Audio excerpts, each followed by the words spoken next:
Welcome back to the second part of Lecture 11. In the last part of this lecture, we introduced quite a lot of new theory. We introduced some theory that involved the calculation of pressure drop in laminar flows of Bingham fluids, and we also looked at the theory to establish whether or not the flow was indeed laminar, or whether the flow transition into turbulent flow had happened. What we're going to do in this part of Lecture 11 is illustrate those concepts by means of a worked example. We will see how to deal with that implicit friction factor expression and what simplifications we may be able to do. And we will also use those relationships that allow us to calculate whether or not a flow is laminar or turbulent.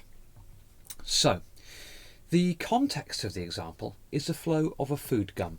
So here on the board, I've said that we've got an aqueous solution of 1% of carrageenan. Now, carrageenan is a common additive. It comes from seaweed and it has the ability to gel together.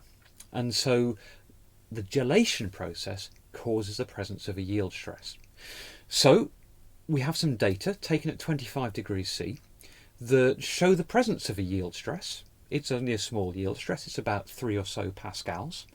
And then further rheometric exploration has yielded a Bingham viscosity of about 66 millipascal second. So that's 66 times that of water at the same temperature.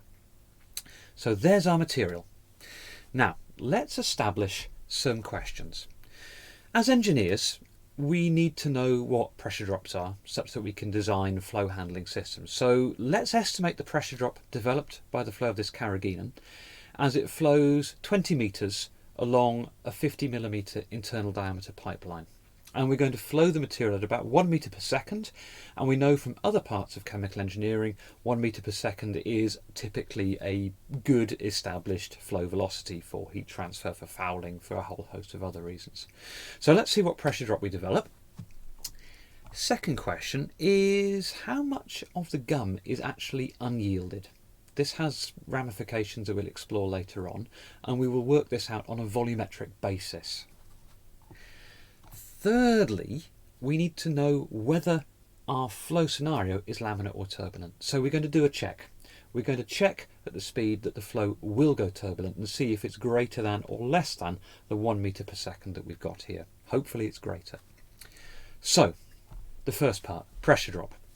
Remember this, on the board we have the expression we developed in the last part of this lecture for implicit friction factor.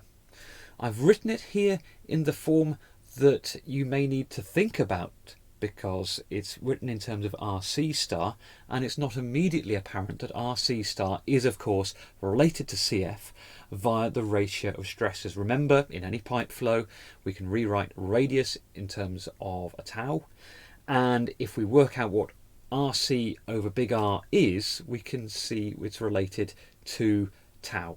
So this is implicit in terms of CF. So what I've done on the left hand side, I have introduced the expression for CF. Remember, CF equals tau W over half rho V squared. And if we think of tau W, we can relate tau W to tau Y via R, big R, pipe radius, to RC. So the left hand side has got my friction factor and then a rearrangement involving that variable swap between radius and stress. So left hand side is CF, now involving RC star.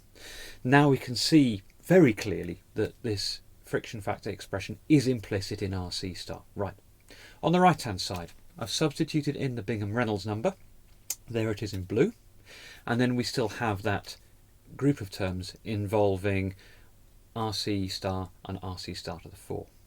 So, because we know the fluid, we know tau Y. Because we know the geometry, we know the pipeline, we know D, we know UM. And we also know mu B and rho.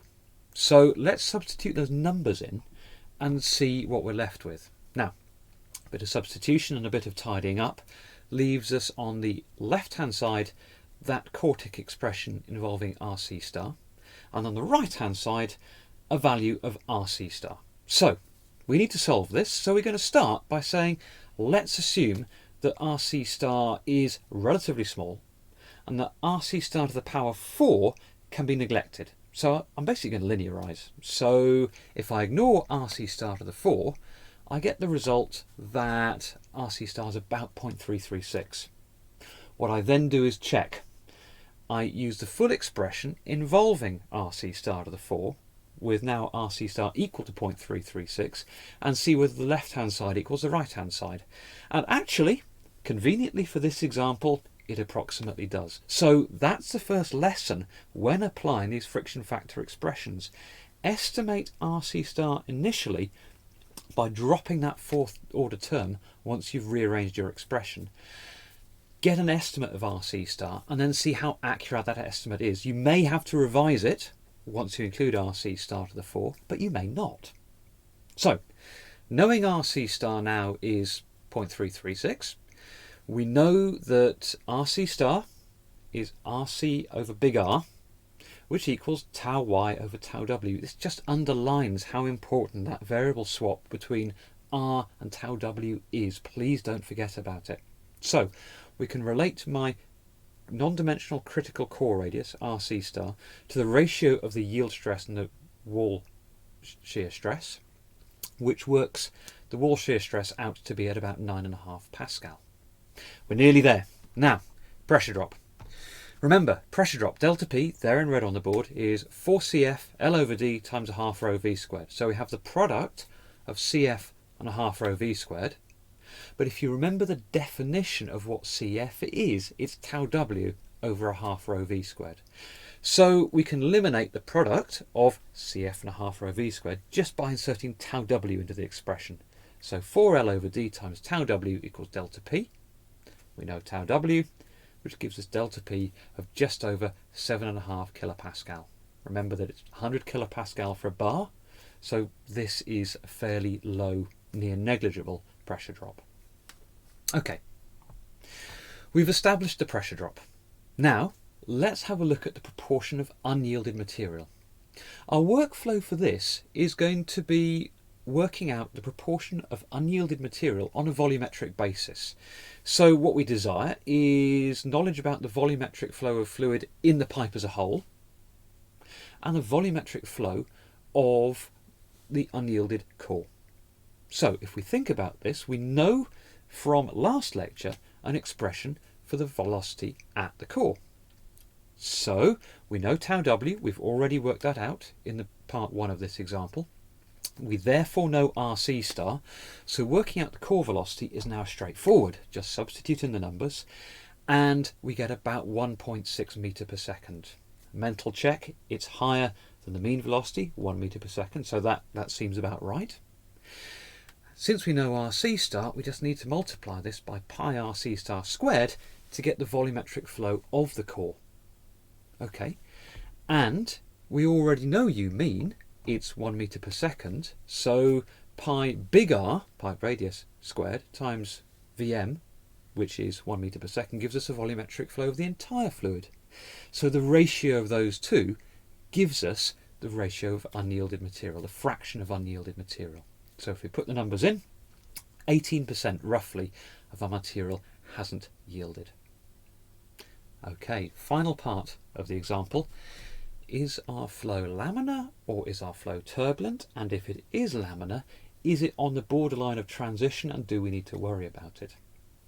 Remember the workflow for this. Firstly, we have our Hedstrom number. Our Hedstrom number is simply written in terms of material parameters and the pipe diameter. So there we have written on the board, Hedstrom number is d squared, pipe diameter, rho tau y over mu b squared.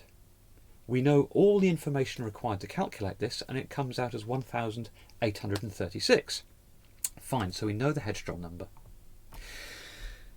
Remember, we can plot this out graphically. Hedstrom number we can relate to our B star. Remember that is the critical core radius required a transition. And then we can relate our B star to the Bingham number, which involves mean velocity. So we can plot Bingham number as a function of Hedstrom number, and there it is, it's a curve in green on this graph. We know Hedstrom number, 1836. We can read off the Bingham number to be roughly 0.7. Okay, so now we know the Bingham number at 0.7. I have written now on the board a rearrangement of the Bingham number such that the mean velocity um is the subject of that expression. So we need to know the yield stress tau y, which we do, and in the denominator we need to know mu b, the Bingham viscosity, which we do. We need to know the Bingham number, which we've just got from the graph, and the pipe diameter, which was set by the problem. And so if we put those values in, we work out that the laminar turbulent transition happens at a mean velocity of 3.5 meters per second, which is substantially above the 1 meter per second that we've chosen for this problem, so we are safely in the laminar region of the flow. Let's recap a few key points here.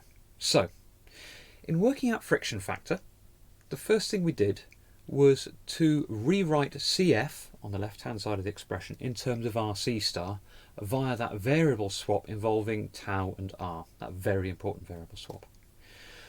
We ended up with a quartic expression, but we solved it by saying let's ignore higher order terms and just solve the terms involving RC star, use that estimate of RC star, and then see what the effect of adding that fourth order term back in is.